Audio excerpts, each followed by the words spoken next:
I will just start very briefly giving you an idea of what the magazine is about, of why we started publishing this magazine, and how the magazine decides to call itself more than a magazine, but perhaps something closer to an activist publication. We find new solutions. We find new methods of behaving, new methods of organizing our collectivities.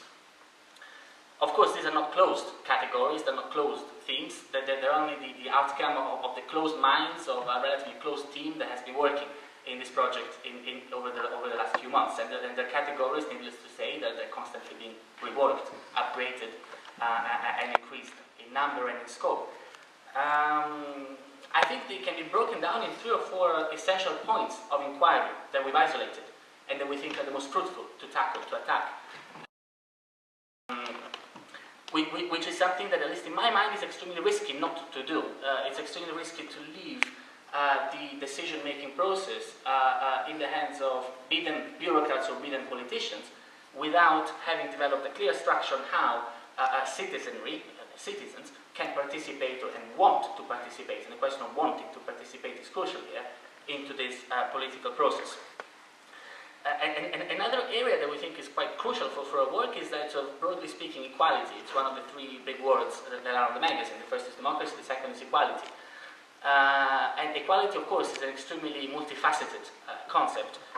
And to maybe oversimplify it to an unacceptable extent, there are 3 or 4 categories that we're working within this framework of equality that we think a transnational approach can enliven, re-dynamize. The first one is certainly the question of labor. It's not extremely fashionable today to speak about workers, but we are faced with one of the maybe largest strikes of the post office in recent years. There have been many. So the question of labor is not all that uncommon to be discussed today. More generally, civil rights, as I said, which is something that on the one hand can be revitalized through a transnational approach. The question, for example, of the limited access to abortion in countries like Poland, until recently Portugal, or the question of the recent increasing xenophobia and homophobia in many European countries, notably Italy, is something that a European response to could be demanded and advocated, and we have the tools for doing so through something like the Human Rights Charter that was recently passed in Europe. A pity that the United Kingdom, together with Poland, opted out of respecting this Human Rights Charter. We'll probably have a chance to speak about this a bit later, but I'm very happy to also say in this context, as an aside, that tomorrow the European Parliament is actually going to pass a vote on a resolution condemning the recent violations of media freedom and pluralism in Italy. Whether the vote will pass or not is to be seen tomorrow, but the intention is there. The third component, which combines probably the first 2, is that of migration. Migration is quintessentially the transnational problem. If you Google transnationalism, what comes out is a list of academics writing on migration problems.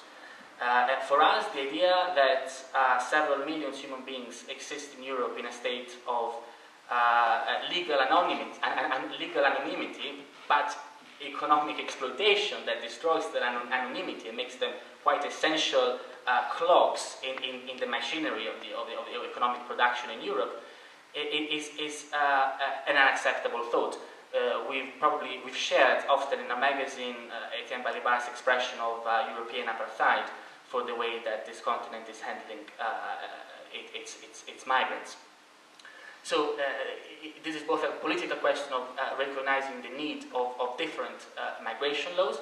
It's a question of recognizing the need of a different approach to known nationals who are in a nation, or in the case of Europe, in a union.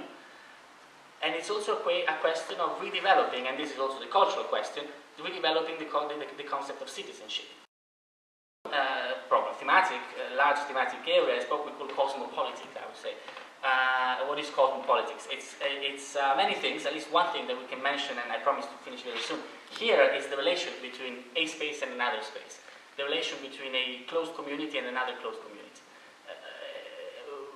International relations was the old term for such a theme. What we're particularly interested in is developing a relation between countries, between spaces, that is no longer based on a simple law of the jungle, whereby different bordered communities try to compete one with the other to harvest, to take the world's harvest.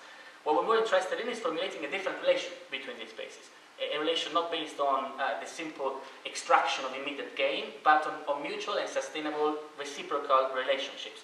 So all the questions that have to do with trade relations between the European space and the non-European space, questions that have to do with development, are absolutely crucial to what we do, not just in a merely technical form of understanding and exploring new ways of trading more fairly, for example, but to actually reconfigure what we mean by an economic relationship with somebody who is not part of our own national community.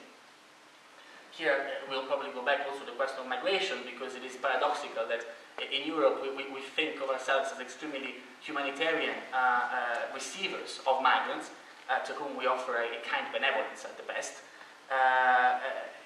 when very often it is our own actions in the countries that emit those migrants, that produce those migrants, that essentially sustain a system of chronic underdevelopment. So there's a certain circularity of poverty that is also worthy of exploration. What we like about the fact of having an organization behind the magazine is that we're not simply talking about these issues, we're not simply publishing fantastic intellectuals who write about these issues in an extremely intelligent form, but we actually try to do the groundwork that is necessary to, on the one hand, reconnect social movements, citizens, to a supranational political participation, and on the other hand, to come up with what it means to articulate questions such as those of equality or questions such as those of migration at a supranational level. So we run seminars, conferences, discussions in several European countries. I think 8 is the magic number at the moment. But we also try to create local groups in these countries. We try to engage as many people, citizens, students, intellectuals, writers, workers in these countries as possible to continue engaging with the project, to continue discussing these issues, to contribute to the magazine, to organize local events, to participate also transnationally in events that are outside of their country of origin, essentially building not a movement in the sense of the noun movement, but a movement in the sense of a wave of something that is in motion, creating emotion. One of the reasons why we work in this project is that by raising the stakes, by opening up the possibility of engagement at a level that surpasses that of the nation, one can start to engage politically, also culturally, with big questions, with questions that are often forgotten or often brushed aside as an impossibility at a different level. Nicola mentioned the idea that if you go to Liverpool Street Station, you're asked 1,000 times to give £10 to Oxfam or £10 to Amnesty International and try to solve the world's evils by donating some money, by what is effectively the charitable action. And one of the reasons for that is because we've lost the idea that through our own concerted political action, we can actually think of a different way of relating our own countries to developing countries. Or that through our own concerted action, we can think of a different ways of exploiting the environment. Or that we can think of a different way of treating our workers. And these are questions that are almost no longer asked in political debate. In Italy now we only ask about the Prime Minister's prostitutes. Fine. But also in other European countries, the fundamental questions of the organization of a collectivity are increasingly declassified from political questions to questions that, well, that's how it is. There is not much that we can do about it. And we believe that the moment we start engaging at a European level, these questions are opened up again. And the question that you mentioned, the fact that, I would call that racism. And that's what we call European alternatives. Because we think that the moment you go at a European level, not to mention other levels, some alternatives spring up.